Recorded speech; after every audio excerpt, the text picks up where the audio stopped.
I get very upset when people call me things like social justice warrior. Don't, please, that term is too uptight. Do not call me a social justice warrior. I prefer social justice jihadi. SJJ, yeah.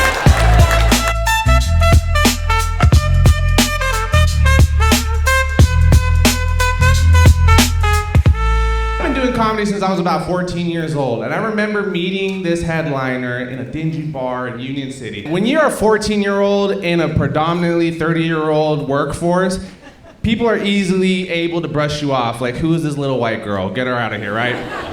But when I met your headliner, he saw me, he took the time to talk to me like a normal person, and he changed my life from there on out. And now he's on a world tour going around the country changing everybody else's lives, one city at a time. I want you guys to give me a lot of energy as we bring up your headliner, Sammy Obeid!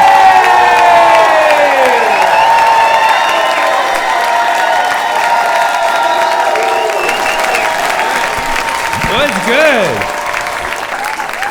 Give it up for my friends who opened tonight. We literally showcased every different kind of white guy this city has to offer, and we did that for you. Thanks for that intro, Damian. If interpreted the wrong way, that could have sounded really creepy. You know what I mean? He was like, I was 14, I was at a bar, he was the only one who took me under his wing. I call him Uncle Diddy. He's a great guy. Thanks, Damian. Thanks, it's beautiful. San Francisco, how we doing, huh? 3:30 p.m. show for you. For you. I did that for you. Y'all gonna get in bed at 7 tonight. It's gonna be beautiful. Oh, I know my crowd. I do. I've been doing stand-up for 17 years, and I finally got fans about a year ago. And thank you. I've been working on being a nicer person. I've been starting more of my sentences with respectfully. Yeah, it's been a game changer. You start a sentence with respectfully, you can say pretty much whatever you want after, and people can't say you weren't nice about it, you know? Like last week, I literally told the guy, I was like, respectfully, you can shut the up. And he was like, agree to disagree. And then he punched me respectfully. It was a great exchange. But yes, I actually used to be a math teacher, if you ever wonder why I come across condescending. Thank you. I'm working on it, respectfully. Yes, I majored in math, that's why I do stand up. Yep. And I begin every show talking about math so that nobody complains when I talk about other stuff later. You know what I mean? No one's ever like, please go back to the math. Nobody ever does that. And it gives me leeway to basically talk about whatever I want, okay? I do get a lot of complaints about this. One guy recently came up to me after a show. He's like, I didn't come to the comedy show to use my brain. I was like, I'm sorry for using words. He was like, I want my money back. I'm like, okay, how much do I owe you? He's like, damn it, and that was it. I was doing math jokes in Louisiana, because I like taking risks, and oh, shut up. Respectfully. And nobody was laughing except one person. And she came up to me after, and she was like, what's your favorite math theorem? I was like, ooh, talk nerdy to me, right? I was like, let's see, Pythagorean. That's me flirting, Pythagorean. I thought I was smooth. She was like, ew, and then she walked away. I was like, what's... Not the response I was expecting. I thought we were gonna like nerd out together, but apparently I crossed the line with Pythagorean theorem. You know what was weird too is I was standing right here and the door was over there and she walked away like that and like that. I was like,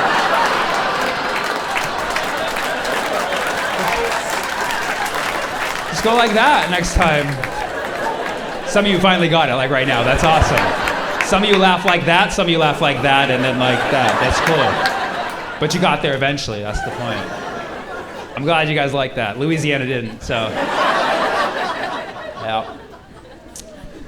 I spent time in a lot of places because people ask me to come to cities and I come to them. You know, people are like, come to San Francisco. I listen to the people. I listen to the people, I do. Also, I'm right across the bridge, but it worked out nicely. I did like a month in Canada, Canadians, I call them unarmed white people. And sorry, not sorry. I did an entire month in Europe because people were asking me to come to European cities, and some I've never even heard of, and like I couldn't go to all of them. They're like, come to Cologne, or come to Dusseldorf, or Tel Aviv. Like I've never heard of these European cities. All right. That was a test joke. We did math, and then we go to that and see how that goes. But yeah, I did my first ever Middle East tour, and I know a lot of people don't like it when you call it the Middle East because it's a colonial term, and it's not even the East, nor is it the West. I call it Middle Earth. It's a great place for second breakfast. Yeah, it is my precious. And I was really excited. About a year and a half ago, a promoter out there was like, hey, want to come do a show in Dubai? And I was like, cool, I got 3 fans there, let's go. And he's like, cool, here's the contract. I'm going to get a theater. I signed the contract. He's like, cool, now you pay for the theater. I'm like, I should have read the contract. And I ended up putting basically my life savings at the time on this theater. I was not expecting it, but unfortunately, yes, you got to read the terms first. And I was really scared because it was a big risk. I've never done a show in Dubai, but you know, I put the money down. I just had faith, and we put it out there. We put it on sale, and people started getting tickets right away. I started to feel more comfortable. But this was like a year and a half ago. So shortly after we put it on sale, suddenly there were calls in the activist community to start boycotting the UAE, where Dubai is, if you didn't know. People were calling to boycott the UAE, not only for their role of being complicit in what's happening in Gaza, but also their role in Sudan, okay? The UAE has a horrible role. They're funding the RSF, which is basically spurring the genocide in Sudan. And so these are all fantastic reasons to boycott them. However, I was a little preoccupied. Because suddenly everyone's like, whatever you do, don't give the UAE your money. I was like, I just gave them all my money.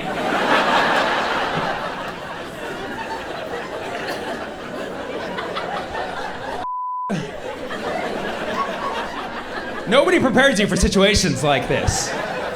But my belief is that you always have to do the morally right thing. So I'm like, I gotta do the right thing, I gotta stand in solidarity with the people, and I'm gonna cancel these shows. And so I decided I'm gonna cancel these shows and do the right thing. But I do have fans there, and I do have to keep them in mind. So I decided to reach out to them and kind of comfort the blow. I didn't really want to tell them straight up, I just kind of wanted to feel it out first. So I reached out to a fan, I was like, hey, how would you feel if I cancel the show in Dubai? And she was like, no, I already got tickets. I've been looking forward to this my whole life. I'm like, I'll ask someone else. And I reached out to another fan. I was like, hey, how would you feel if I canceled the show in Dubai? She's like, I had cancer till I started listening to you. I was like, oh,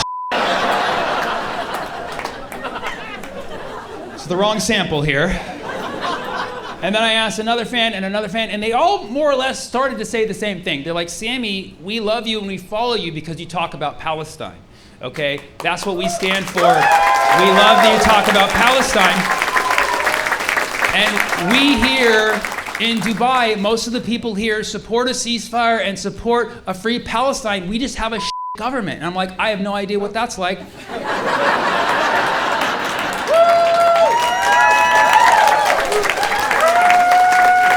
I was like, can't relate at all, you know? Sounds like a personal problem. But I eventually realized that, yes, we often do stigmatize other countries because of the actions of their government, when really, in a lot of these places, the people there do support the good causes that you and I support. So I realized, you know, also I'm from America, I'm not really in a position to judge, you know?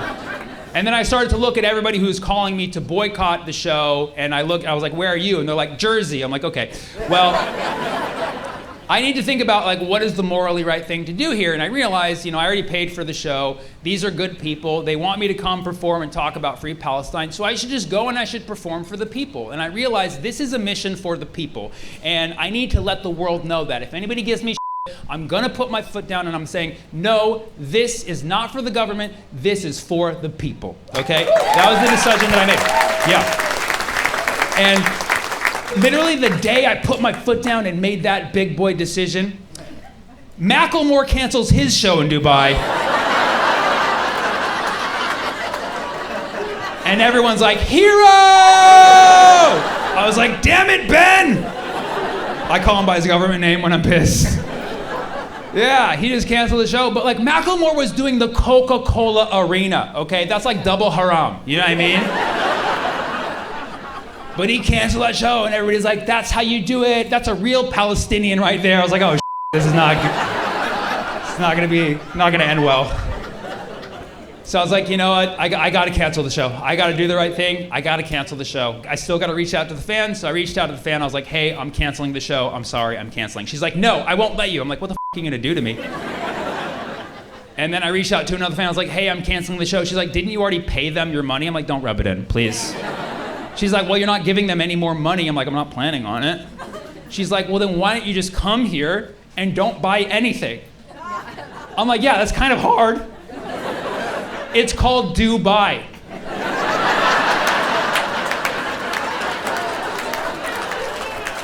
You go there, you Dubai.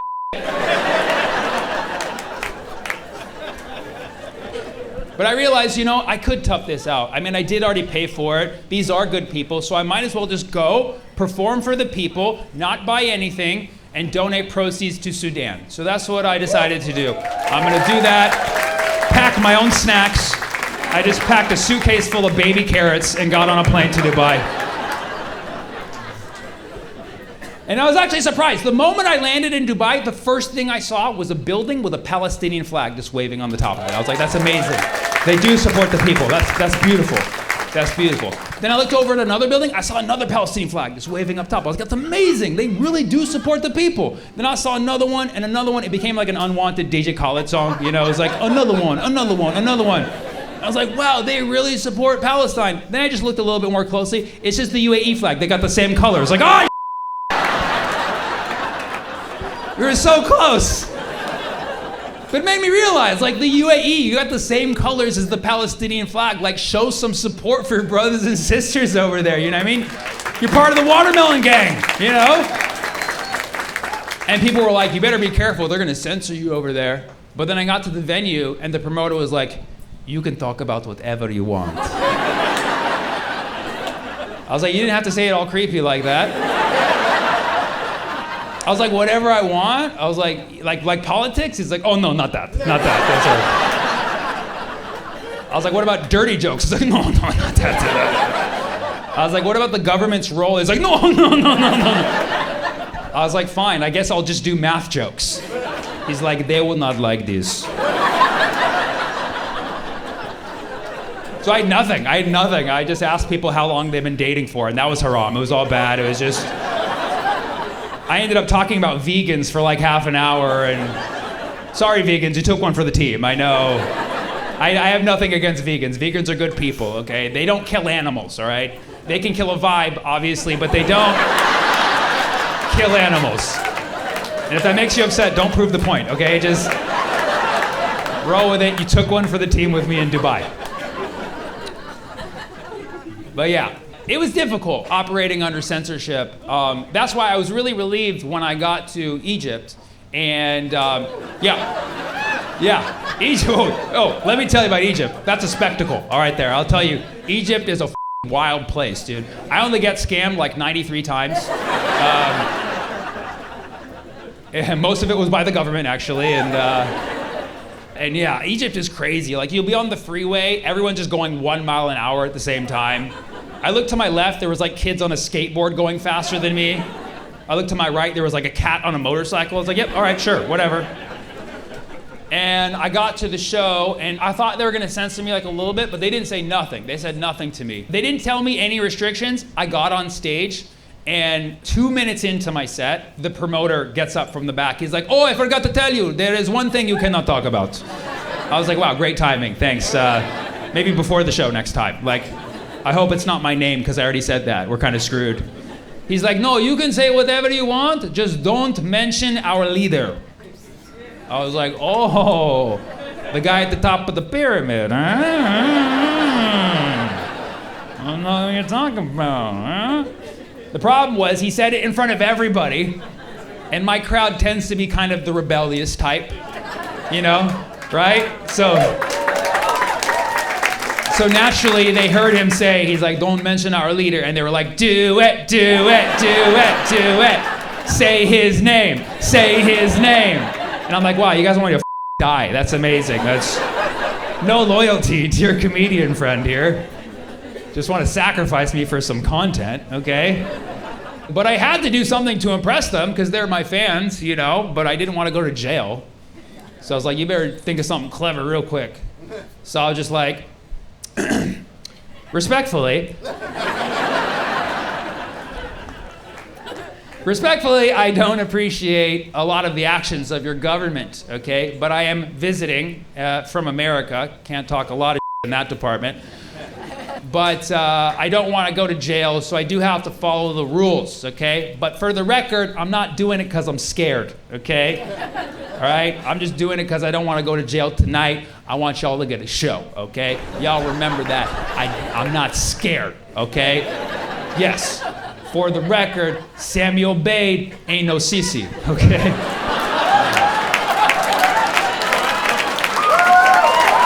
Yeah. And that was my last show in Egypt, so. Their leader's name is El Sisi. But cliff notes will be provided after the show. But then from Egypt, I headed over to the only democracy in the Middle East. Yeah, Turkey. Yeah, beautiful country. Half the population is cats. Yeah. It's literally like half cat, half human over there. So it is kind of like an apartheid in a way. You know what I mean? It's like a half cat, half human apartheid. It's an apartheid.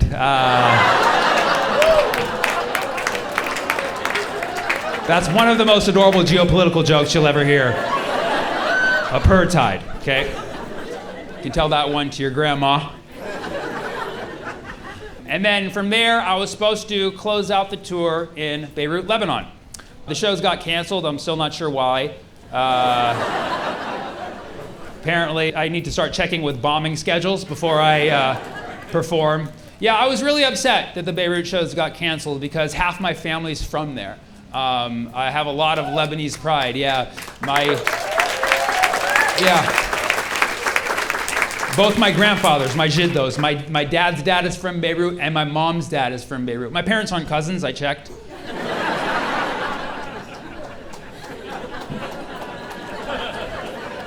But yeah, I recently did my genealogy test. I couldn't afford a 23andMe, so I got a 22andYou. I found out that I'm mostly Lebanese and Palestinian, and yep. I'm also a little part Italian. I'm a one-eighth Italian, a little sliver, a little slice of pizza Italian. So I got a little bit of the Luigi in me. Yeah,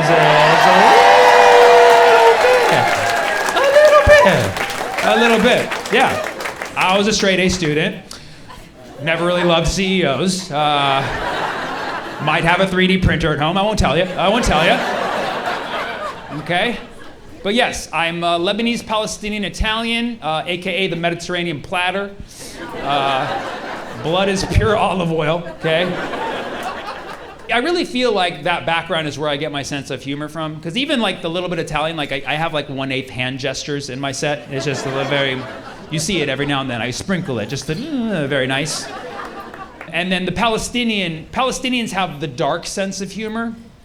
Yeah, Palestinians need the dark sense of humor to cope. Yeah, like a Palestinian will say something to you that will shock you, and you'll be like, ah. And they'll be like, that was funny, right? That's what's funny, right? And you'll be like, yeah, oh my God, yeah. Are you okay? No, but that was funny, right? That's how Palestinians get through it. It's the dark sense of humor. And then Lebanese have like a deflective sense of humor as well, but it's more of like the delusional thing. You know, the Lebanese just pretend that things aren't happening. Like, yeah, everything's okay. You know, like you hear bombs just turn on Feiruz, like,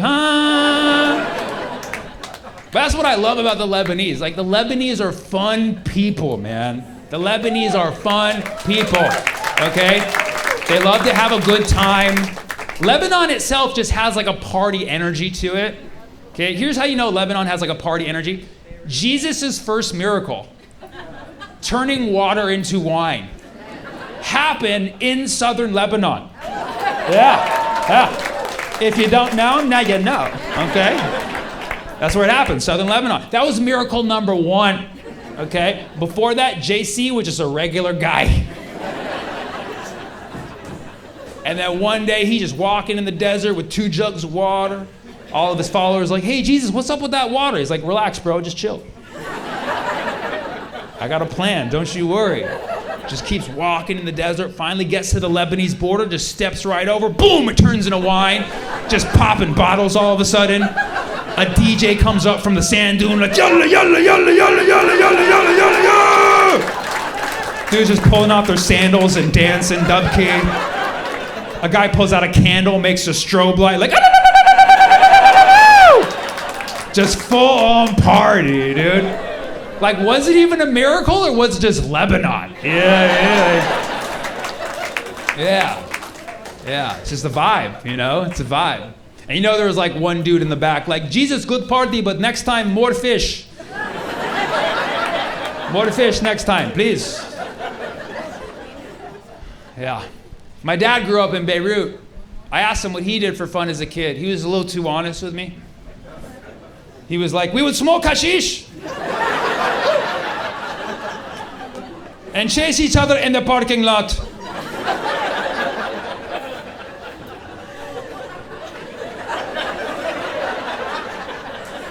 We called it hashtag, like, oh, come on, man. Come on, man. Oh, that's good. Hashtag blessed. Hashtag Baba jokes. Hashtag. Yeah. I love being Lebanese. Love being Italian. I love being Palestinian. I love being Palestinian because it's the one identity you bring up and it's instantly controversial. Right? It's like, I'm Palestinian. Ooh, what's he gonna say next? Yeah. But I love that I can just bring up being Palestinian and suddenly everyone's like, oh, you know, it's like, ooh, I'm naturally edgy. Like a polygon.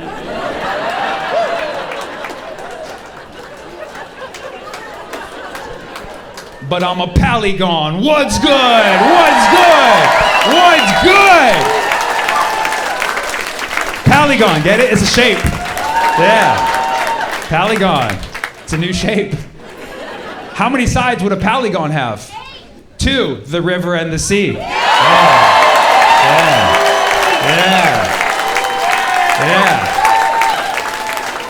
Relax, it's a geometry joke, okay? Or is it geography? I get those 2 mixed up. Yeah. Might be geology because we love them rocks, you know what I'm saying? It hit. And I'm out, polygon. You know?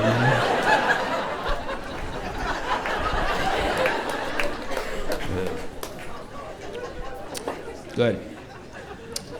Yeah, growing up Palestinian in America, we didn't have the best PR, you know? So I always had to let people know, like, hey, I'm a proud Palestinian. This is what a proud Palestinian looks like, okay? Yeah, and I'm very friendly, okay? Yeah, I'm Palestinian and I'm your friend, okay? I put the pal in Palestinian, okay? Yeah, we're great pals, we are. We're a fun time. You want to play catch? Great throwing arm, you know what I mean? Need a foundation under that house? Good at digging. Yeah, man, good. We can get down there. Want to go paragliding? Okay, I won't go that far. But the point is, we're good friends. We'll remember your birthday, okay? We won't forget things that happened 76 years ago. Yeah. I told the guy my family's from Palestine. He was like, Palestine? That's a made-up country. I was like, what? He was like, Palestine, that's a made-up country. I was like, I heard you the first time. He was like, yeah, I heard Palestine's a made-up country. I was like, yeah, like any country?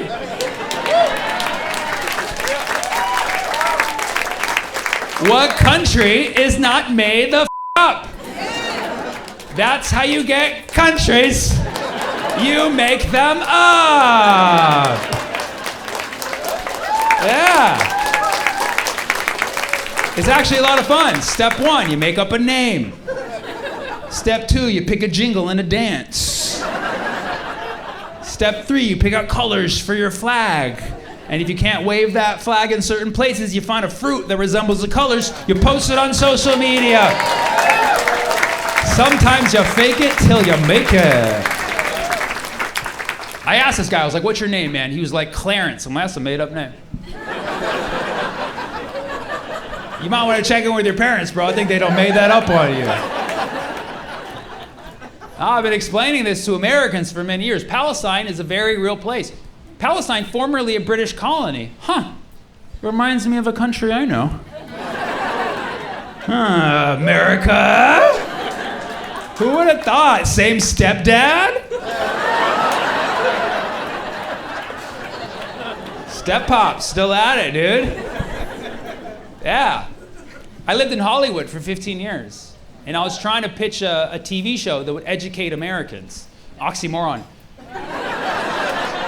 Educate Americans on Palestine, and nobody wanted it, shockingly. Yeah, nobody wanted an educational program on Palestine, sadly. But I got close, though. They almost let me do a show. They were going to let me do a game show. It was supposed to be a game show hosted by Drew Carey. You know Drew Carey? Yeah, it was called Whose Land Is It Anyway? And it was better than my first idea. Deal or no deal. But too real for some people, I get it.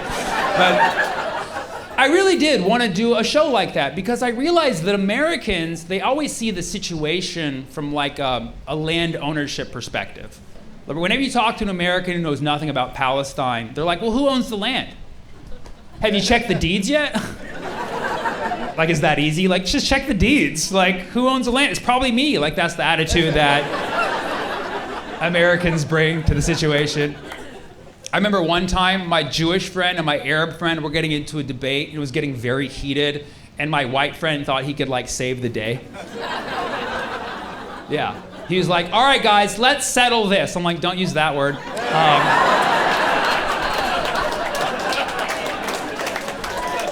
He was like, just tell me, who was there first? I'm like, don't ask that question. That's wrong rabbit hole, okay? Also, not how you solve a land dispute by asking who were the first people there, okay? Because spoiler alert, it wasn't you, okay? It wasn't your dad, it wasn't your granddad. That's not how land works. It wasn't you, right, California? It wasn't you, okay? Thank you. It's nice to be here on the Ohlone Nation, so. Thank you. It wasn't you. That's not how land works. But if you want to play that game in this situation with the Holy Land, we actually can. It's been documented. We know that the very first human beings to occupy the Holy Land were, in fact, tribes that emigrated from Africa. Yeah. So black people, that's all you. Yeah. Or by looking at this San Francisco crowd, if you know black people, please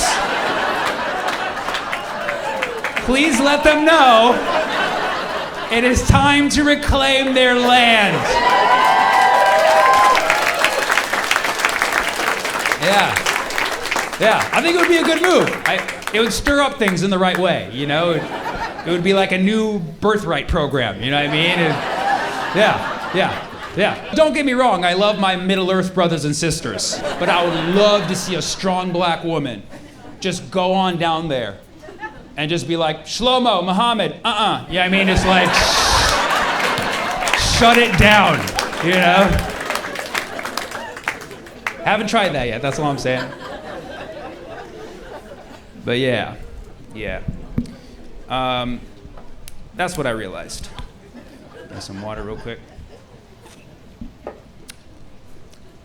I realized that whenever people know nothing about the Israel-Palestine situation, they always kind of say the same thing. They're always like, oh, Israel-Palestine, it's just two people just fighting over land.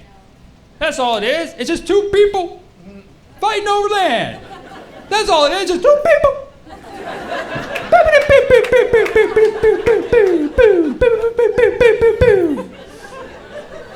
It's like, yeah, it's a little more complicated than that. It's also a lot more simple.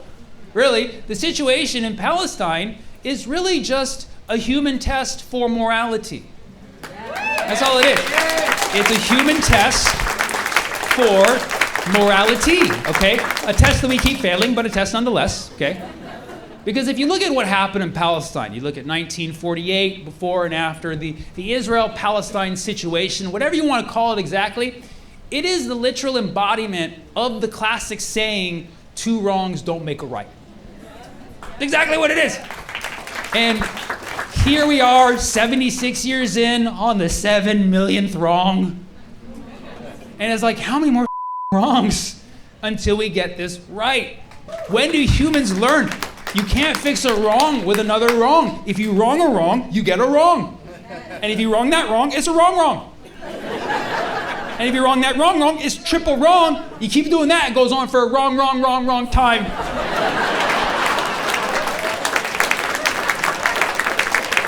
It's an old proverb. Really, we don't need any more wrongs, okay? We as humans, we need to learn how to get a wrong. You know what I'm saying? Okay? And the way to do that is by making things right. And the easiest way to make things right is simply by giving people rights, okay? When you give people rights, they can do right. And rights are very powerful. They undo all wrongs. It's a phenomenon called right supremacy. There's a better name for it for sure, okay? But right privilege, right power, we'll figure it out later, okay? But rights are out there working, okay? Rights, because a right undoes a wrong instantly. If you right a wrong, you get a right. And then if you right that right, you're doing a good job. And then if you right that right, you've now made a left. You've gone a little bit too far, okay? But one more right, full circle, baby. Ready to stack rights on rights till everything's all right. Yeah. And I'm sure there's people who think I'm wrong, but that was incredibly hard to write.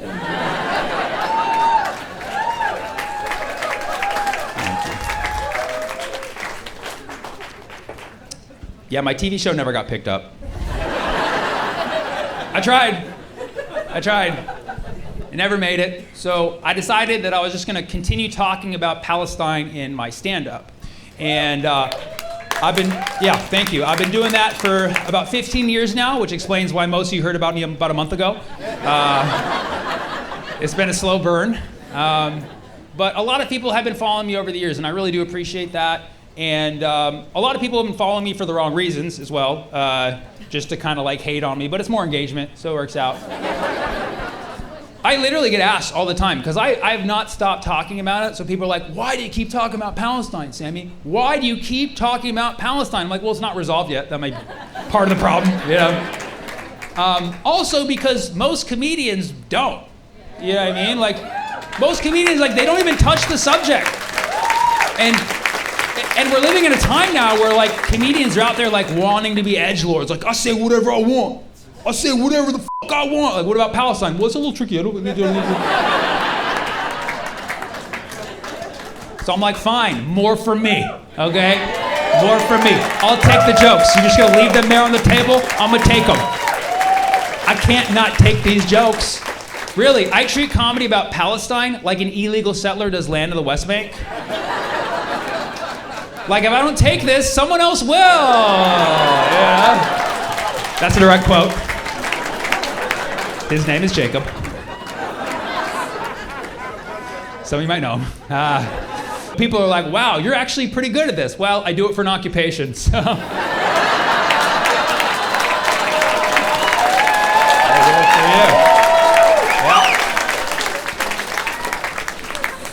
Yeah, people are like, well, end your occupation. Yeah, let's do that. You know what I mean? Let's do it. End me. the subject actually works in comedy just because it's so edgy. Like it's a subject where you can say true things and it will upset people. It will piss people off. Like if you say that Palestine is occupied, which is true if you understand definitions. But people will like fight you on that. Like, no, Palestine is not occupied. They're not occupied. Like, what do you want me to say? They're busy?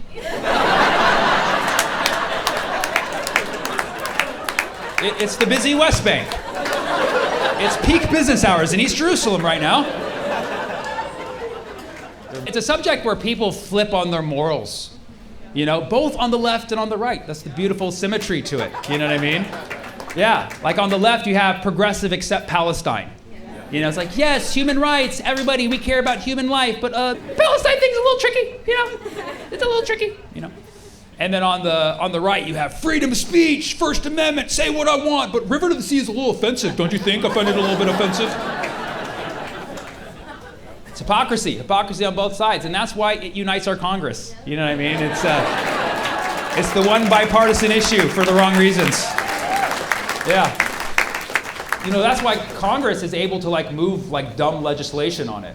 In 2024, the House passed this crazy bill that is attempting to limit our freedom of speech on the subject of Palestine. It has some wild things in there. They're trying to ban the phrase "from the river to the sea."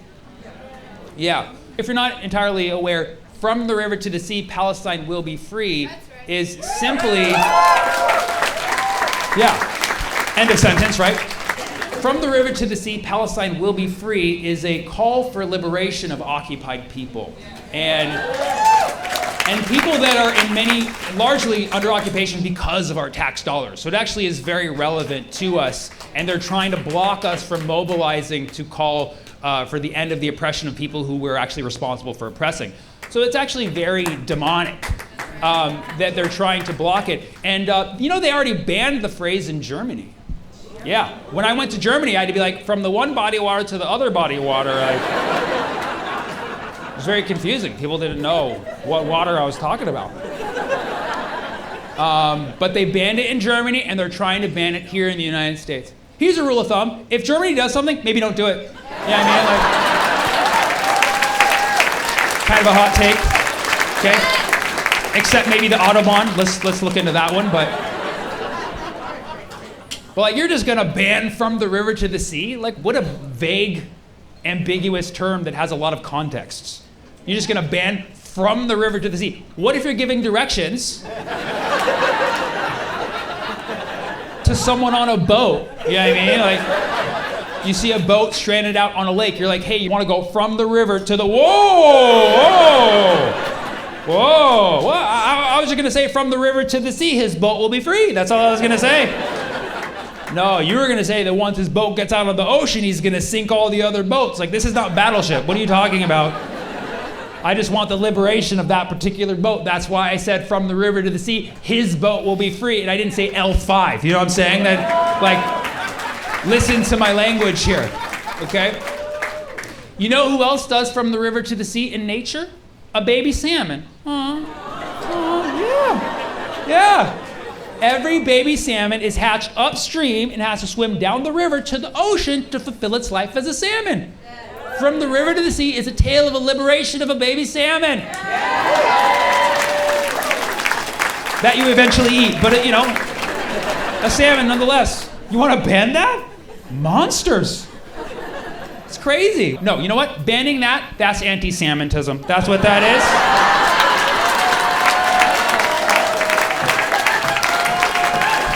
We do not tolerate anti-Semitism. We don't.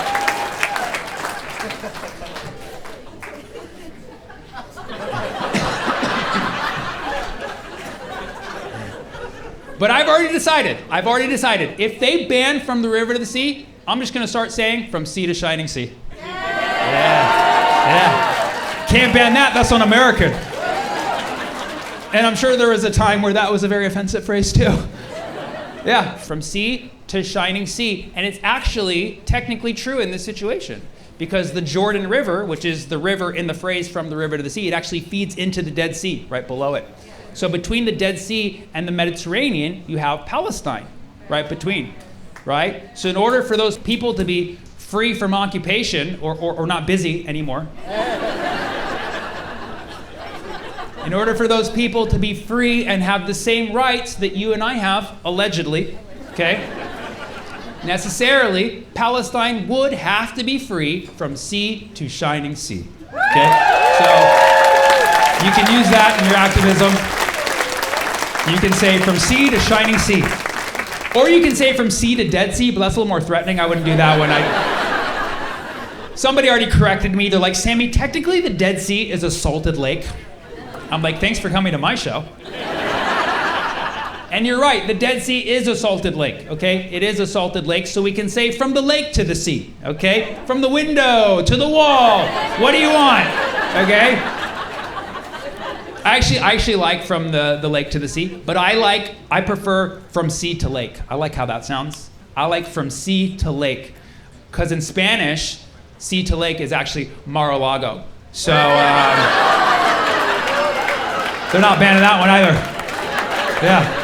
Mar-a-Lago, can you believe it? Trump's been saying it the whole time. He's been calling for the liberation of Palestinians, didn't even know it.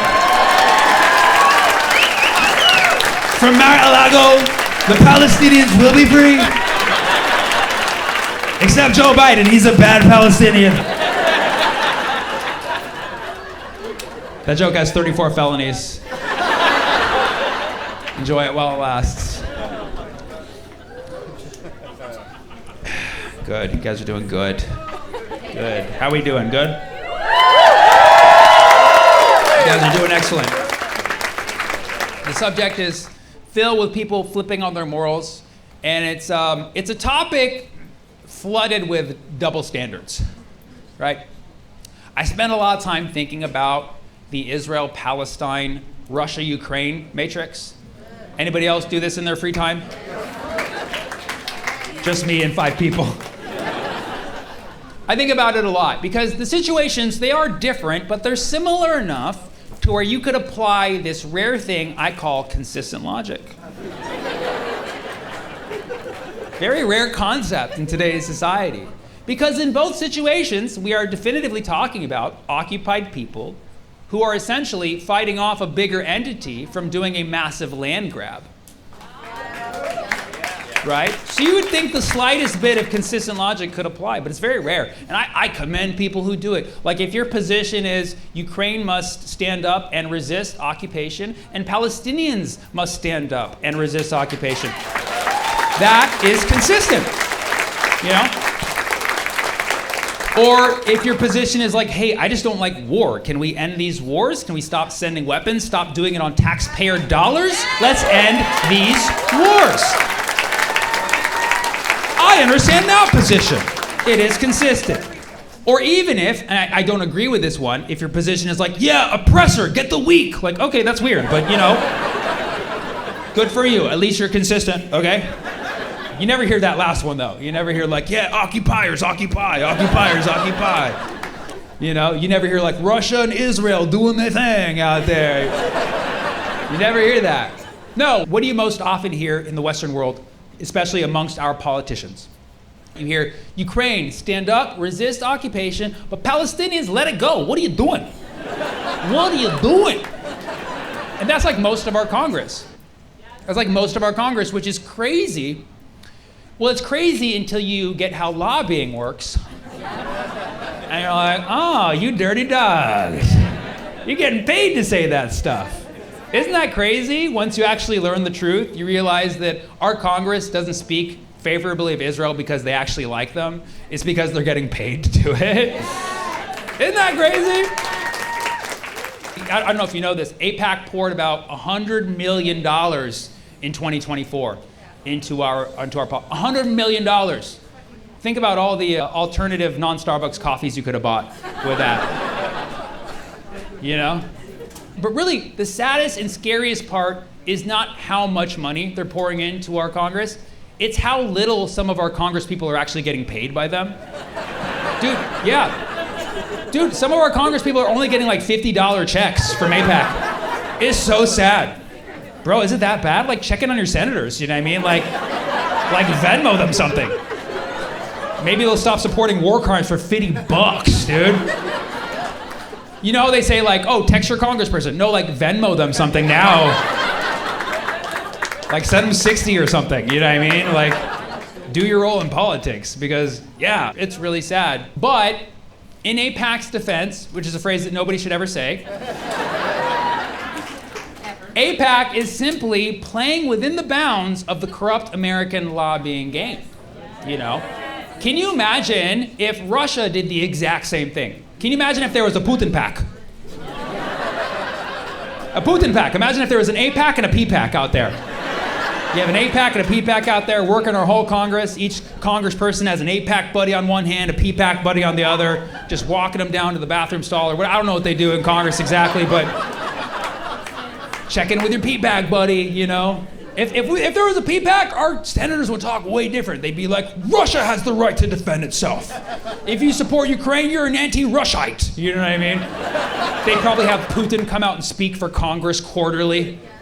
You know, can you imagine that? Having a full-on war criminal come speak live in front of our Congress and get a full-on standing ovation by rabid $50 senators? What kind of monster country would do that?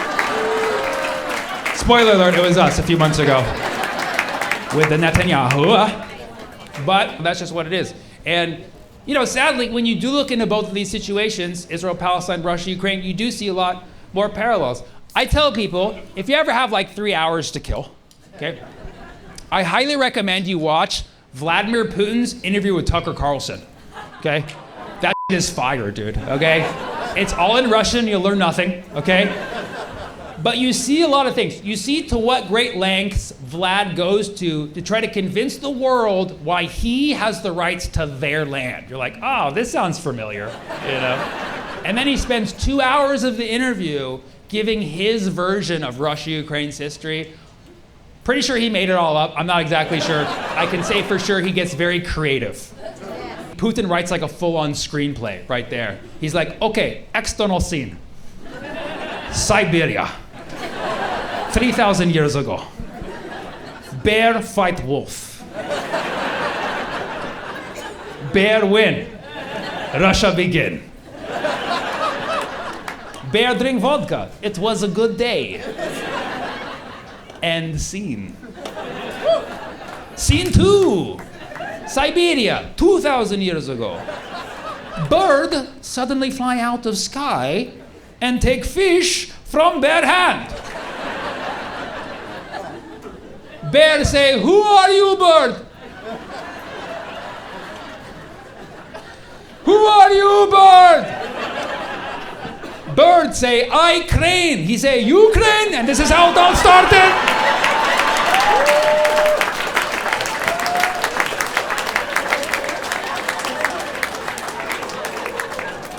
It's exactly that for 2 hours. It's so crazy.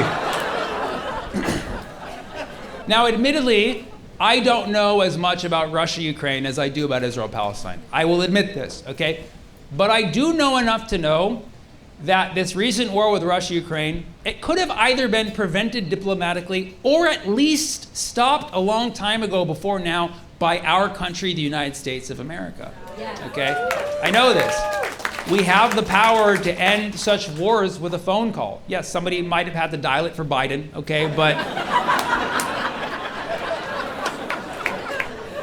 we know this. And that's why I was actually really sad when the war started. I saw so many people cheering it on like it wasn't just like another horrible war, you know? I saw people I know even who like I share similar progressive anti-war values with, even people I know who self-identify as woke, saying horrible shit like just like, yeah, f*** Russia. Yeah, Ukraine, get them. Yeah, Ukraine, join NATO. You know what? I'm gonna join NATO. You know what? Let's all join NATO, have a NATO party. I was like, what the f*** are you talking about? Like just cheering on NATO like they're the good guys. Like, do you even know what NATO stands for? I had to look it up too, okay? Okay. NATO stands for North Atlantic Treaty Organization. You ever heard the term North Atlantic before, used in any other context? No, because North Atlantic is code for white. Yes, look at the Atlantic Ocean. There's a lot of countries, most of them are not white, okay? A lot of them are not white. But you look at the list of NATO countries, it's all white countries, okay? Except Turkey, but Thanksgiving, okay? Okay? All right, and they're trying to kick Turkey out, by the way, so that should show you a lot, okay? It is all white countries on the NATO list. Okay, no, listen, San Francisco, obviously, there's nothing wrong with being white, okay? That's not what I'm saying here. Don't ask for my manager later, okay? That's not what I'm saying. I'm not saying there's anything wrong being white, okay? We are all equal as human beings. We are all equal human beings, okay? What I'm saying is you cannot call yourself a progressive organization or the good guys if you only represent white nations when you clearly have the option of not doing so on the Atlantic Ocean, which you claim to represent, okay? That's not progressive, okay? I invite you to look at that list of NATO countries and you'll see exactly why NATO spelled backwards is zero tan.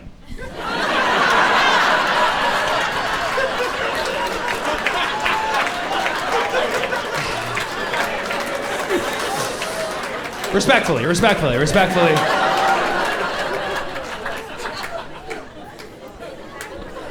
All right, that was more of a thinker, okay?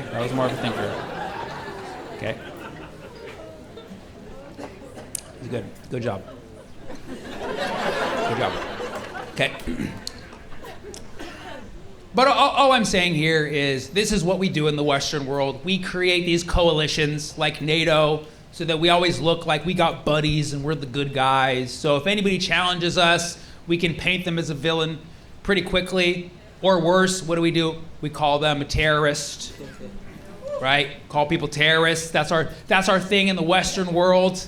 When anybody tries to challenge us, we call them a terrorist, okay? It's kind of a f***ed up, hypocritical word for us to use, you know? Because if you know anything about Western imperialism,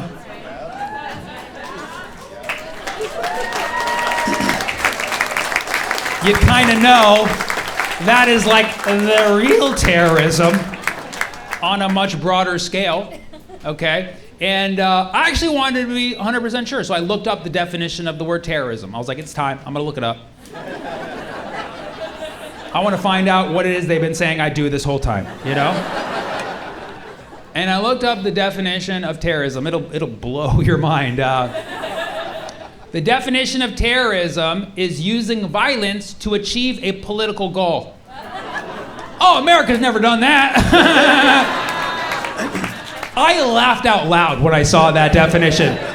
If the definition of terrorism is using violence to achieve a political goal, America is the biggest terrorist country of all time. Of all time. If that offends you, change the definition or change history, okay? Because that is what we specialize in. That is what we specialize in. And I noticed that when I say this in the United States, people kind of, they get a little taken back. You know, they're like, ah, I'm not a terrorist. Don't call me a terrorist. Stop calling me a terrorist. I am not a terrorist. And it's like, relax, I'm not calling you a terrorist. I'm not saying that you're a terrorist, okay?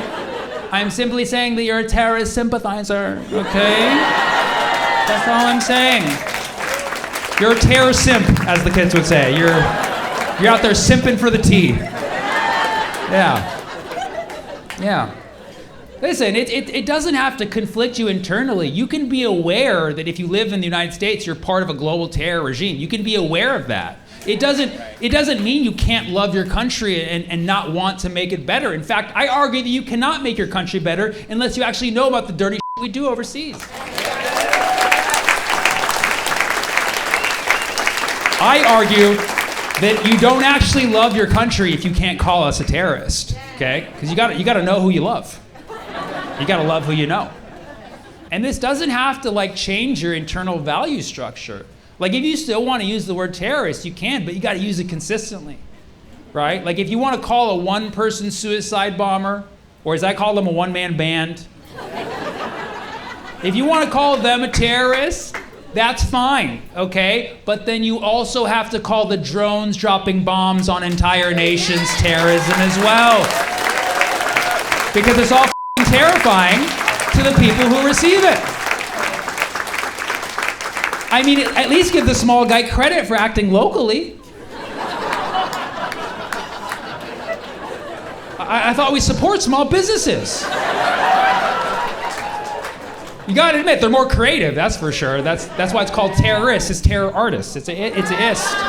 It's a ist. It's like a barista, terrorista. You know what I mean?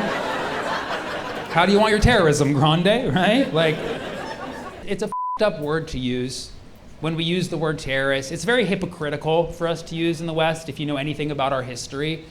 But the word terrorist is also racist. It's also racist. And if you don't believe me, it's very quick little proof. Okay? Just close your eyes for one moment. Okay? I'm not gonna blow myself up. That's not the point of them. You're looking at me like, no. That's not like, and boom, and now you get it. That's not what I was trying to do. Okay, if you're not scared, if you can just close your eyes for a moment. Okay? All right, now I'm gonna say the word terrorist. What do you see? You're racist, exactly. So that was simple. Most of us saw the same guy. Okay? And don't worry, it's not your fault. You know, the media has trained you to see it that way.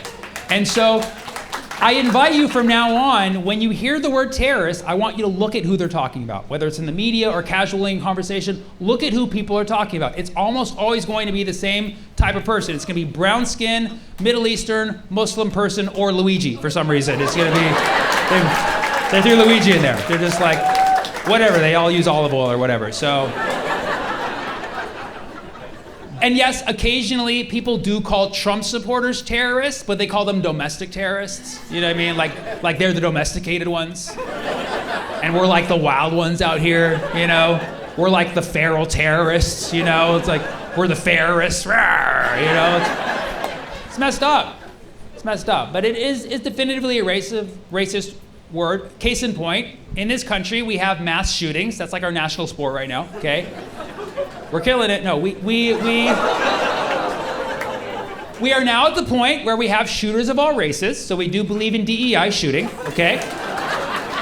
Celebrate the victories if you wish, but yes, so occasionally you will have a Muslim shooter, and when you do, what happens in the media? They drop that T word so fast, right? They're like, this was an act of terror, or was he part of ISIS, or has he been radicalized? Like, don't bring math into this, okay? Leave math out of this, okay? But then when you have a white shooter, which we do occasionally, let's be honest, you just don't hear that T word. You just don't hear that T word. What do you hear? He was a lone wolf, you know? Or he was a man on a mission. Yeah, a man had a manifesto, you know? Or mental health is important. Let's talk about mental health awareness. And it's like, yay, good job. Good job for finally realizing that mental health is important. Congratulations, America. I'm glad you finally realized that it actually matters that we have a healthy mind. Congratulations. Good job. No, seriously, good job. Mental health is very important. It is. Mental health is extremely important, and I'm glad that we are finally embracing it. But why is mental health only coming up when we're talking about white villains? Okay? Why can we not equally apply the concept of mental health to our fellow brown villains who also could use the therapy? Okay? And I know some of you think I'm just calling racist for no reason. I assure you, I would not just call racist if I didn't have a punchline. Okay? This is a real point I'm making. I'll ask you this. Have you ever in your entire life heard this? You know, Osama bin Laden, did he have like depression or something? Maybe it was like seasonal affective disorder.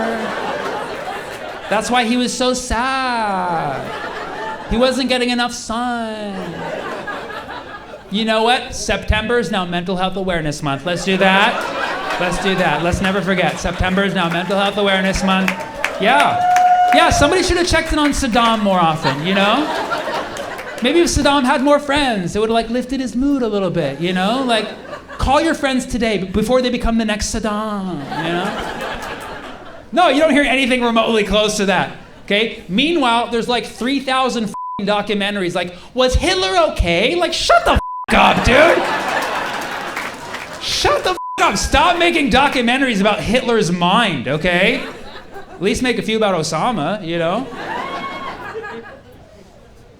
But it's a racist word. And you can ask anybody who looks like me, or anybody in this category. We don't even feel comfortable getting angry in public because people see that terrorist trope in us. We don't have the same freedom to public bursts of outrage like the rest of y'all. Yeah. I'd like to take this moment to give a special shout out to white women, okay? Yeah, I see what you do. No shade, it's admirable. I see you out there showing your anger in public, you know what I mean? Asking for upper management when you can. You're out there working. I'm jealous. I believe that is the level that we should all aspire to and that we could all be one day as a society. I believe that. I do. And that's my goal. I want to be a Middle Eastern man, Carreon. I do. Yeah. I want to be a Kareem, okay? Yeah. I believe I can be a Kareem, okay? But right now I feel a little limited, you know? Because if I'm at line at the bank and the line's too long, and just like anybody else, I get angry at the line being too long, you know? Just like we all do. I can't show it. Because if I show it, I'm like, fuck this place, man. Fuck this place, man. Fuck this place. Somebody's gonna see like, oh. If you see something, say something. I see the terrorist coming. He probably wants to blow himself up and blow this whole place up. And it's like, I do, but I'm not going to, okay? I just have the thought like a normal human being does. What normal human being doesn't want to blow themselves up at the bank, okay? It's a normal human emotion and I'm allowed to have it. Okay? It's messed up because this trope makes it seem like we are angrier than other people, okay? We're not angrier than other people, man. We just have weird shaped eyebrows, so it reads a little differently, okay? That's all it is. It's eyebrowism, it is. Isn't that messed up? How much eyebrows relate to terrorism? Look at Luigi, look at those eyebrows. Look at those eyebrows. Isn't that messed up? The difference between a terrorist and just an angry guy is plucking. It's so messed up. We gotta pluck and wax our way out of this, is what we gotta do. I hope you do understand why the word terrorist is racist. And people try to flip it. They'll be like, how come every time there's a terrorist, it's a Muslim? Because you fucking call them that, motherfucker. You're the fucking one out there perpetuating that.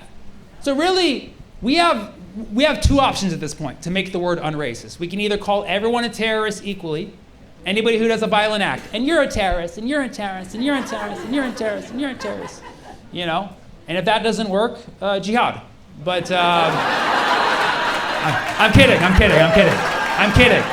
There's one more option before that. The other option, which I like and I think we could try, is we take the word terrorist back and make it cool. Who's with me, kids? Come on. Yeah. Where my terrorists at? Come on.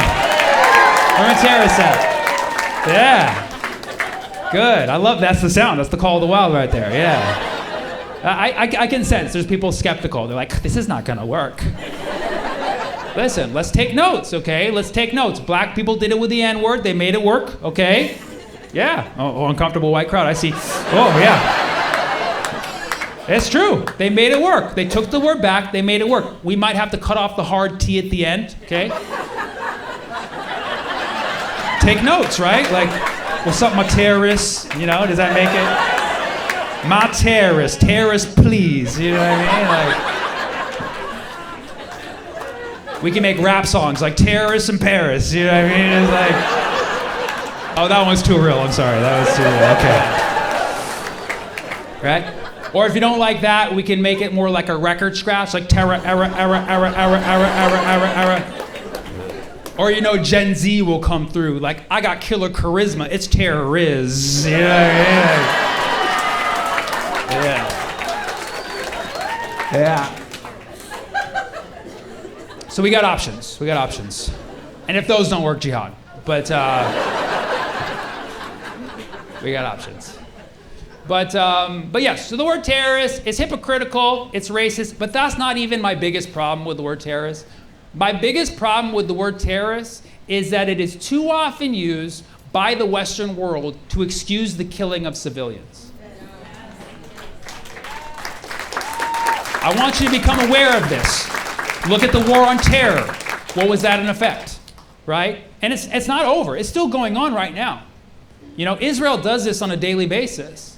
Like, Israel will level an entire apartment complex. And we'll all see it. It's not like we don't see this. We all see the video footage. We'll see them level an entire apartment complex, killing families, like verified and reported, well, not reported, but verified civilian families. And we'll all see it. And every human being, doesn't matter what your politics are, you all have the same gut reaction, like, what the f***? You cannot be a human being and see that and not be like, what the f***, right? All Israel has to do at that point is just be like, oh no, we were targeting the terrorists. They always say it like a toddler for some reason, like, the terrorists, the terrorists were in there. Mom, the terrorists, we were getting the terrorists. Mom, the terrorists. And it's like, no, you did not get the terrorists, okay? You did not get the widow rabbit, the terrorists. You killed civilians, okay? You killed civilians. You killed children, dude. You killed children. And yeah, I don't like children that much either, but you can't fucking do that, man. Yes, kids can like make a mess sometimes. They can be little terrorists. They can like knock over things, come into a room and just mess it up. Especially the 2-year-olds, the terrorist 2s. I understand. Kids can be little terrorists, okay? But these little terrorists deserve to live, man, okay?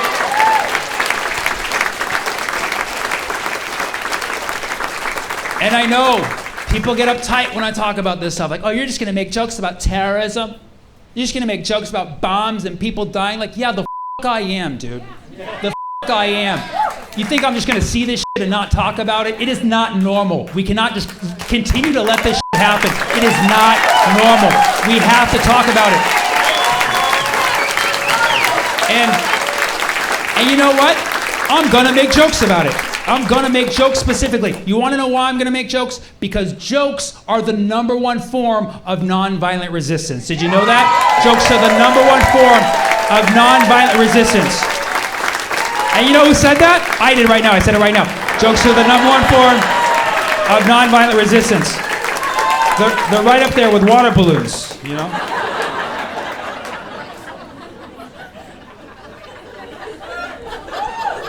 I don't claim to be a pillar of morality myself. In fact, I get very upset when people call me things like social justice warrior. Don't, please, that term is too uptight. Do not call me a social justice warrior. I prefer social justice jihadi. Yeah. SJJ, yeah. It's more fitting because I tend to take myself out in the whole process, you know? It's hard being an SJJ. You only got one shot. Mom spaghetti. Relax, I can make that joke because I'm Italian. You know what I'm saying? Yeah. Free Luigi. Yeah. You know, I understand that the subject of terrorism gets murky for some people because we have a problem when it comes to occupied people, okay? When it comes to occupied people, and especially the people that we are responsible for occupying, we can no longer allow other people to stigmatize their legitimate resistance, okay? I'm gonna say that again. If you give a f*** about occupied people around the world, you cannot allow people to stigmatize their legitimate resistance, okay? And I've noticed that this is where people struggle because people don't know what legitimate resistance is and what it isn't. They're afraid of being linked to terrorism, which is, you know, a phantom word that we use. I think you're overthinking it, okay? All you need to do is ask yourself a very simple moral question. Ask yourself, if I were an occupied person, okay? If I were a busy person, okay? If I were a busy little bee out there, okay? And I lived under a brutal military occupation I was denied the rights to land, denied the rights to water. I've been evicted from my home. I've watched my home get bulldozed. I've watched my family get locked up and killed. I've watched my entire communities get bombed on a daily basis. Do I have the moral right to resist my occupier, to regain my freedom and my basic human rights? Okay. Good. Good. That's about 30% of the crowd. And that's not bad. That's a good voter turnout. My argument is, if you ask your gut this question, your gut's always going to tell you yes. In this dire situation, of course you have the right to regain your humanity like that. The problem is not that people can't ask themselves this question. The problem is that people are not connected to their gut because they're not taking probiotics. That's it. That's all it is. You need to take more probiotics and prebiotics, get your fiber, right? Make sure you're getting fruits, vegetables, all those things, but also cultures and different strains. You want to diversify the gut biome. And once you really get the gut biome going, you can ask yourself these deep moral questions, and your gut will always give you the right answer, okay? But this is not a guttist show, okay? This is all gut inclusive. We include all kinds of microbiome activity, okay? So I'm not alienating anybody with a different kind of gut. If you are struggling with asking yourself a gut question like this, I got you. Don't worry about that question. Just look over at the Geneva Convention. The Geneva Convention is a Western doctrine accepted by the international community that explicitly states that occupied people have the legal right to resist occupation under international law. This was written in Geneva, Switzerland. That's as Western as you can get. They were eating chocolate when they wrote that shit. They're like, yes, of course occupied people have the right to resist. It's very good chocolate, yum. So yes, if you can't ask yourself the moral question, just look over at the legal document. It's already written for you. So once you look at those two things, you realize that occupied people do both have a moral and legal right to resist occupation to regain their humanity, okay? So then, you have to look a little bit deeper and ask yourself, why is it being stigmatized? Well, then you basically just trace this back to our $50 politicians. Our politicians are just, getting APAC sound bites to basically link all kinds of resistance to terrorism just so people can't be free for political, strategic, military industrial complex, typical greed, imperialistic reasons. Very shocking, whatever. But that's what it is. Our politicians are largely responsible for this. Also the media, the corporate media doesn't help put out any good information, nuanced information. And social media is also a culprit too. Social media has its own agenda. For instance, Meta. You might know this by now. The international symbol of Palestinian resistance is the upside down red triangle. Okay, some of you have seen this, some of you have it tattooed already. The upside down red triangle is simply an international symbol that means that Palestinians have the legal and moral right to resist their occupier, to regain their land and their basic humanity. That's exactly what it means. You can look into it more if you'd like. Meta is actively working to ban the upside down red triangle. Can you believe that? They're already starting to limit the visibility of posts who use it, and they're actively working to permanently ban the upside down red triangle. They're banning shapes, bro. Yeah, that's how desperate it's gotten. They're banning shapes. This offends me, not even as a Palestinian, but as a fan of Pythagorean theorem. You cannot ban triangles, bro. How else are the kids gonna learn the shapes? But I tell the activists, if they do ban the upside down red triangle, have no fear, move your eyes over to the red heart emoji. Take a good look at the red heart emoji, scroll your eyes to the bottom. Do you see what I see? At the bottom of every red heart is an upside down red triangle. It's a visual, it's pointed, it's right there. It's right there. So you can use that in your activism along with From Sea to Shining Sea, should things get there. You can flash the red heart. It's a lot more loving, obviously. It basically translates to, respectfully, Palestinians have the right to resist.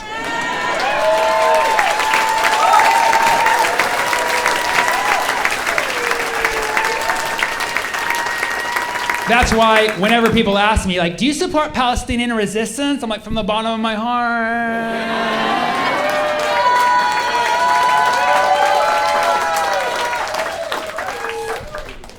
And now, trust me, I understand it's difficult answering these dumb questions sometimes. I used to have difficulty answering dumb questions. Even like a year ago, people would message me and say things like, Sammy, why don't you tell your buddies in Hamas to release the hostages? Like I could just hit them up. Like, what's up, boys, if you're not too busy after work or whatever. I used to be very offended by that question. I used to be like, that's racist, just to assume that any Palestinian knows or is connected to someone in Hamas by like a degree of separation, you know? But now I see it differently, because, you know, like, it's been a year. Personally, my videos have been so circulated that statistically,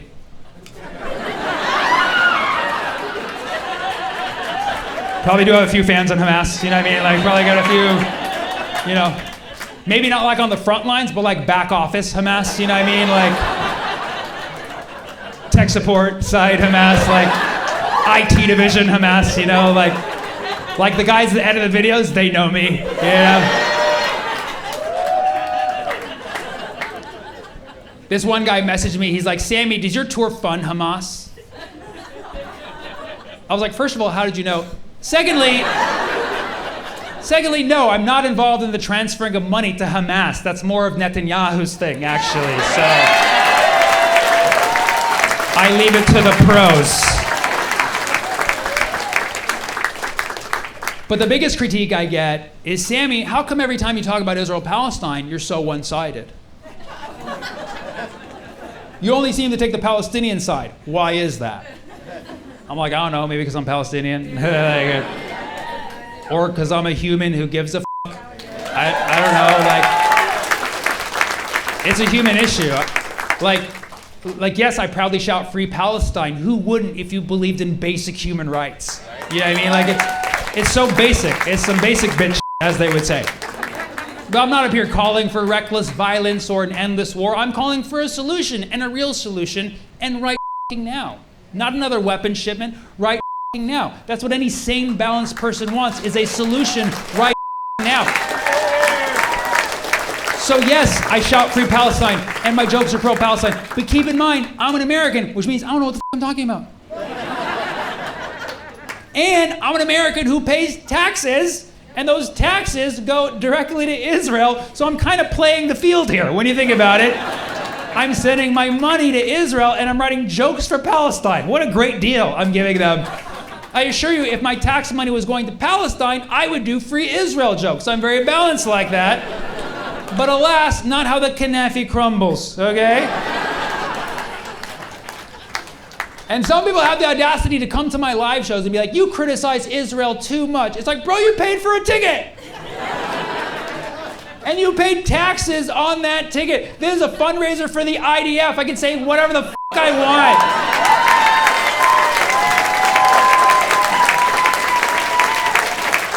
Respectfully. Respectfully. But yes, for the last year, my tour has been called the Ceasefire Tour. Clearly not that effective, but we've been working tirelessly with our partners on the ground. You get it. Yeah, whenever people complain about a venue that I do, I'm like, we'll have them investigate themselves. But yeah, like, because I've been talking about it a lot in the last year, I've been like the target of a lot of hate and criticism, but most of it's online, so I feel safe. Another question that I get quite often is, Sammy, how come you so freely say ceasefire, you so freely say free Palestine, but you can't say bring them home? Why can't you say bring them home and talk about the hostages more? I'm like, okay, person who's been following me for like 5 minutes, I have talked about this before, you just didn't scroll down far enough, okay? Also, if you want to talk to somebody who doesn't talk about the hostages enough, Netanyahu is that way, okay? Okay? You know, but you have chosen to take your aggression out on a comedian. You have not chosen wisely. But I'll be very clear, and I'll make the universal statement that I've made once before. I'll make it again because it still holds true. And that is that we should not even be living in a world where people are taken hostage. That should not be a thing, okay? Being a hostage is a horrible experience that no one wants to go through. okay? And I think we often forget that. And I think we often forget that when people are taken hostage, somebody is taking them hostage. So it requires a host. And it's also very stressful for the host, too. And I think that we often forget about that part, you know? This is a both sides issue, by the way. I'm not talking about one side or the other. I'm just saying, it sucks being a hostage and it sucks being a host. It's very stressful. You gotta feed, take care of the hostage, et cetera, et cetera. That's why they're called hostages, because the host ages from the stress. Yeah. So that's probably not the answer you wanted, but that's why you don't talk to a comedian like that, okay? But I have no problem saying it. The situation is 360 degrees, okay? And that's why I have no problem saying bring them home. But you have to understand that when I say bring them home, I do mean all of them. You know what I'm saying? I mean all of them. Yes, the 100 or so Israeli hostages and the thousands of Palestinians being held illegally in Israeli prisons with no evidence, no trial. Thousands of them are children, aka widow Teowis. The widow Teowis, bring them home, okay? And while we're at it, those illegal settlers squatting on Palestinian land in the West Bank, let's bring them home too! Let's bring them home too! Right on back to Brooklyn, baby. Bring them home. And while we're at it, the astronauts stranded on the ISS, let's bring them home too, because it's really up that they're still there. Bring them home. I used to be a lot more careful about the things that I said. I didn't want to hurt a lot of people's feelings, but I realized that we don't have time for that shit anymore. Okay? There's a genocide going on. It needs to stop. And we need to speak the truth. You need to stay up to date. You need to speak the truth. You need to speak from the heart. Say respectfully before it. You'll be fine. Okay? We can no longer be held back by $50 APAC sound bites, right? Because if you can pay somebody $50 to say them, they're not worth much. When you really look into the APAC sound bites, you realize most of them make no f***ing sense at all. There was a sound bite floating around in the last year saying that, oh, pro-Palestine protesters, we're going to deport you. That's right. Trump's going to get to office, deport the pro-Palestine protesters. Like, most of us are citizens. You don't think we know how the law works? You can't deport citizens, bro. Especially Arabs. Like, most of us are lawyers. We know the law. You can't just deport citizens, okay? No, what you're trying to do is you're trying to intimidate us and make us feel like we're not as American as we should be just because we give a about people overseas. That's what you're trying to do. Well, I'll tell you what. I know this for a fact. I am way more American than a cheap senator who accepts bribes from a foreign nation.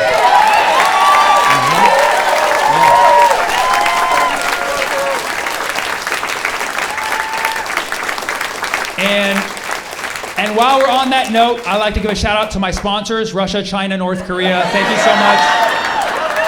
Thank you for the sweet checks. We appreciate you.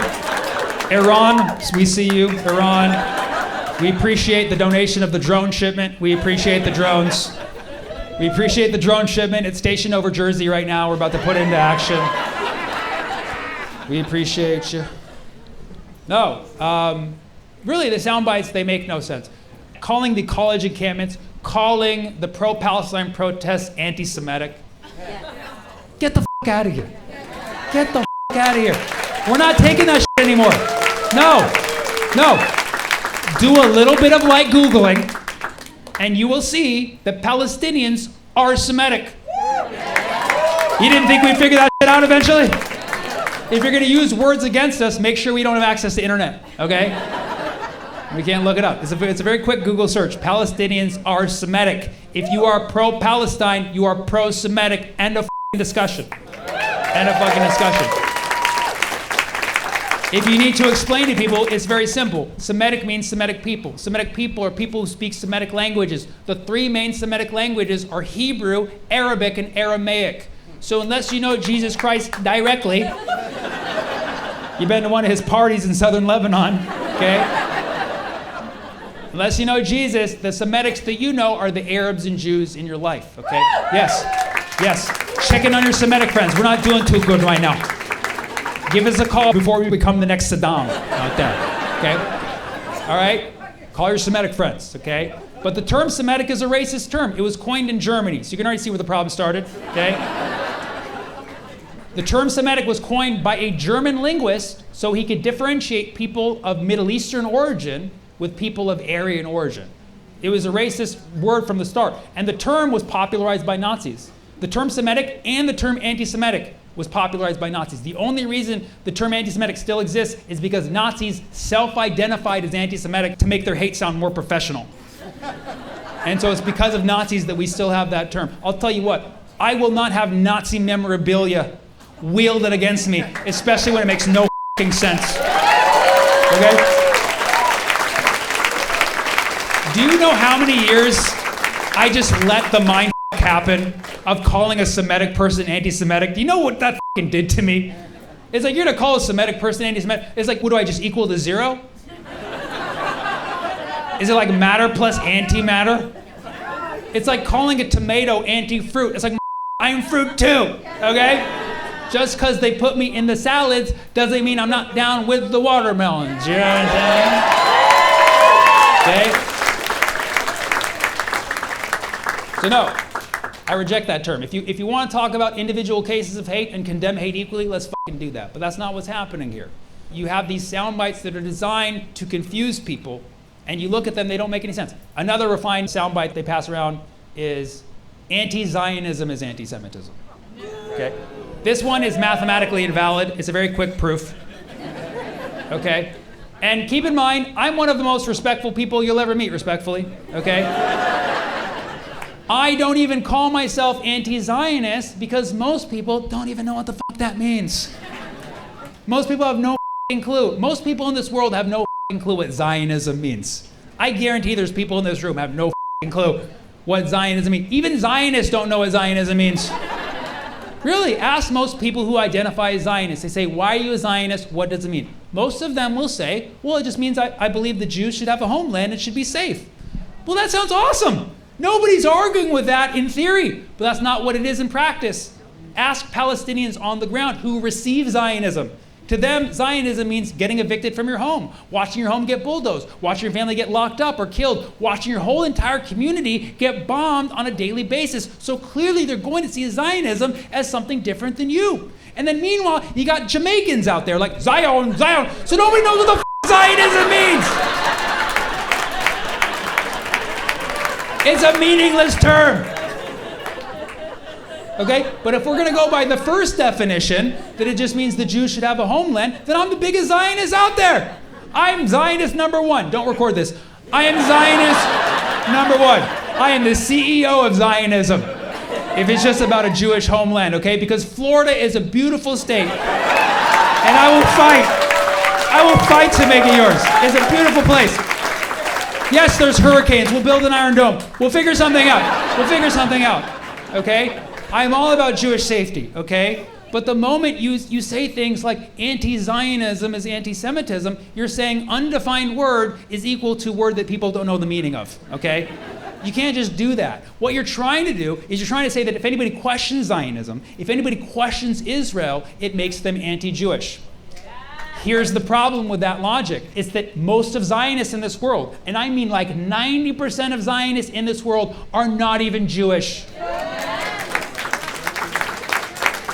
90% of Zionists in this world are Christian evangelicals. Yeehaw!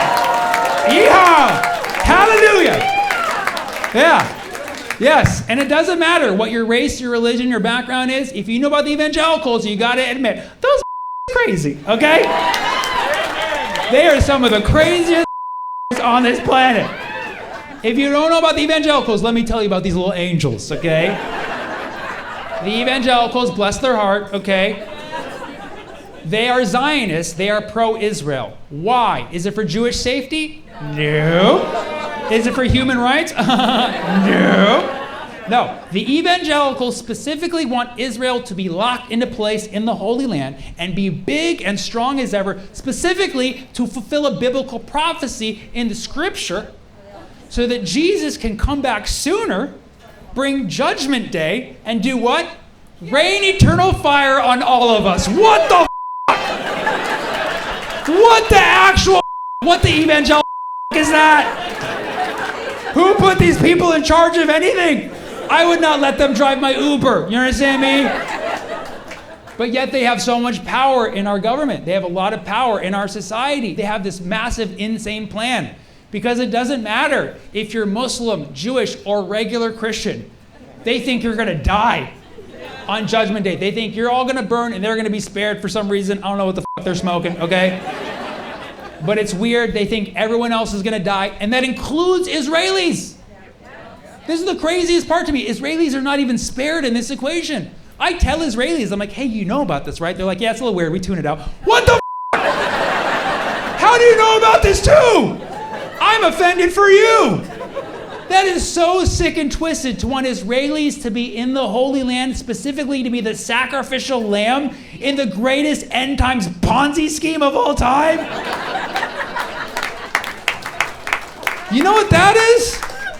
That is anti-Semitic. That is the most anti-Semitic I've ever heard in my entire life. And it's real anti-Semitism because it affects Arabs and Jews equally. Meanwhile, Palestinians out here getting called anti-Semitic. We are not anti-Semitic because we don't want Jesus to come back. Frankly, we find that terrifying.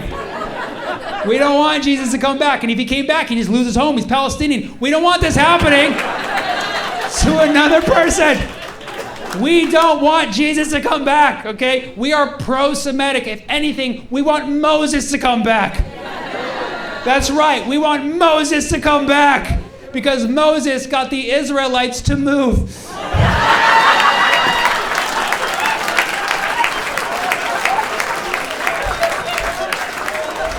Can we just get Moses to the West Bank like right now? Part the Atlantic Ocean, create a nice safe path back to Jersey, you know?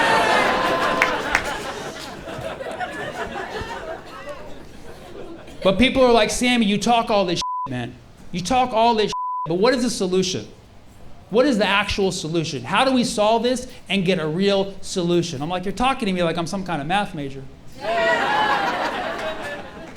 The truth is, I do know the solution. I solved it many years ago using Pythagorean theorem. Because the solution is right there in front of us. It is. There's two classic solutions that have been put forth, and there's support for both, but there's resistance to both, right? When people say two-state solution, a lot of people get upset. When people say one-state solution, a lot of people get upset. A lot of people say one-state solution, they have different states in mind. So I've done the math, I've crunched the numbers, and I've realized the only way forward is to literally piss everyone off at the same time. And that's why I'm going with a three-state solution, all right? Yeah, most y'all ain't ready for that. 3, I one-upped you. It's a 3, it's not a 1 or 2, it's non-binary, it's a 3, okay? It's the third option, okay? Here's how it works, okay? We all know there needs to be a free Palestine, okay? That's why this situation has dragged on for so long. The Palestinians just want a home. Let's make a home for the Palestinians. Let's make a Palestinian state. Let's make a Palestine. Okay? Let's make a Palestine. Yes, Americans will call it Phalistan. Whatever, okay? Baby steps. And that's just step one. That's just step one, Palestinian state. That's step one. At that point, we will effectively have 2 states. This is what a lot of people do not want. So immediately, we will insert a 3rd state right in the middle where black people can reclaim their land.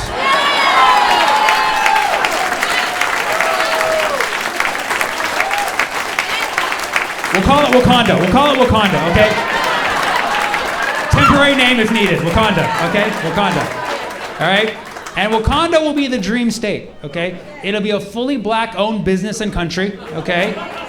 It'll count for a lot of reparations of past, okay? And once Wakanda is established, around it we'll build what's called Greater Wakanda. Yeah, and in Greater Wakanda, it doesn't matter your race, your religion, your background, you can go live in Greater Wakanda with equal rights, but like for real, okay? Yeah, we've tried this all around the world, especially in places like San Francisco, but it didn't work, okay? So we're going to try for sure in Greater Wakanda where people from all walks of life can live harmoniously with equal rights. And we'll make sure of this because we'll only allow more people in if they can prove they can live together harmoniously. And it'll start very small. It'll start tight-knit. But the more people who prove they can live harmoniously from all walks of life, we will allow the state to grow. We'll write it in the Constitution. If you can live peacefully amongst one another, the state will be allowed to grow. But it'll grow slowly, but it'll grow like our hearts. And it'll grow, and it'll grow, it'll grow, to the point where it even starts to surpass the boundaries of that region and start to encompass the whole entire world, at which point we'll realize, hey, we're all just human. There should be no boundaries between us. We should all be living side by side in peace, equality, and love. All under black leadership. Like, that's probably the best way to do it. So I already got the slogan, it's Wakanda forever, and might need to get a copyright on that, but I call it the three-state solution, and it achieves what eventually we want the goal to be. That's why I think it's a pretty solid solution. And it's also fluid too, because things could change and the state grows, so it's fluid, you know what I mean? So it's solid and it's fluid, you know what I mean? Yeah, and people there are gonna be eating a lot of hummus beans, okay? So it's gonna get a little gash, you know what I'm saying?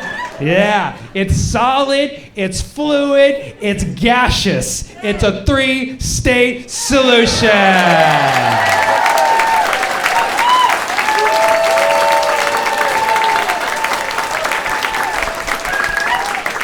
And that's what I call completing the triangle, you know what I'm saying? A science joke for the end.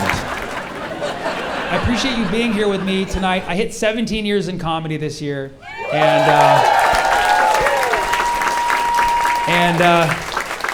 yeah, prime number. And my friend was like, damn, 17 years, why aren't you famous? I'm like, well, it's a choice, obviously. This was my 17-year plan,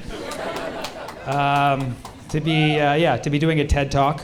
And my friend was like, Sammy, you're a good comedian, but don't you want to be great? I was like, no, I just want to be good. Being good is so much easier to maintain, you know? We're living in a time where everyone wants to be great. You know, you see these kids on TikTok, like, I'm gonna be the greatest. I'm gonna be the greatest of all time. Like, of all time, you've been around 15 minutes. You know what I mean? Like, yeah, I'm gonna be the goat. The goat? My family's from the Middle East. We eat goat. You know what I mean? You wanna be the goat, we'll eat your okay? That sounded dirty, but you know what I mean. We eat goat. We eat goat. Whatever, it's halal, brother, you know what I mean? What I'm saying is stop trying to be great. Being great is so self-centered. It's like, look at me, validate my greatness. It's like, no, how about you just be good? Be good to others. Be a good person. Be good to the world around you, and great things will come to you. Be good and receive great. Because being great, dumb as f***, respectfully, is not even a sustainable business model, right? Because if you're great, and then the next time people see you, when you come back to town next, and you're just good, well, you're still good. Good is good, but you've fallen from great, so now you're mid. You know what I mean? That's bad, no cap. Okay? Right? But if you're good, and then you're good, and then you're good, and then you're good, you're good. I don't want to be Alexander the Great. I want to be Sammy the Good. Okay? I'm not doing this to be great. I'm doing it for the greater good. Okay? I do want to be the GOAT, the goodest of all time. And that's why I'm running for president in 2036. And I'm gonna make America good again. Thank you so much. I love you guys. You guys are amazing. Thank you so much. It means so much. Thank you. Yeah, got everybody texting me. I'm on stage represented with the flag next to me objectively, and I'ma say this here respectfully. Palestine will be free from the river to the sea. You can cut the check for me, I got the recipe. Don't you interrupt the set or try to heckle me. And best believe I say it twice, cause respectfully, Palestine will be free from the river to the sea.